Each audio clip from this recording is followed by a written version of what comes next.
Le salarié et l'employeur peuvent décider d'un commun accord de rompre le contrat de travail qui les lie. C'est ce qu'on appelle la rupture conventionnelle. C'est en effet un mode de rupture du contrat de travail qui suppose le consentement libre et éclairé des deux parties au contrat. Cette rupture, elle peut intervenir y compris quand le salarié est en arrêt de travail. Elle nécessite l'établissement d'une convention entre les parties. Il y a un CERFA qui est prévu à cet effet, dans lequel figure l'état civil donc, des parties, à la fois de l'employeur et du salarié.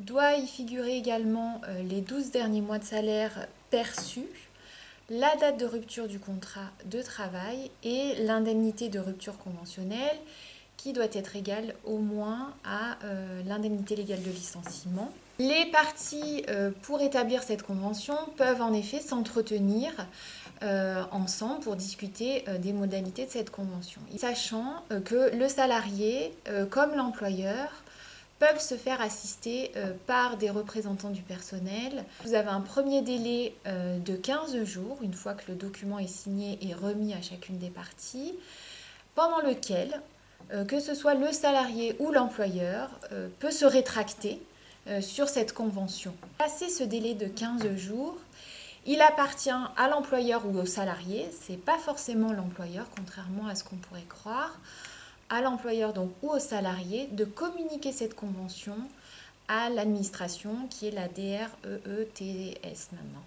Depuis le 1er avril 2022, cette transmission doit être dématérialisée.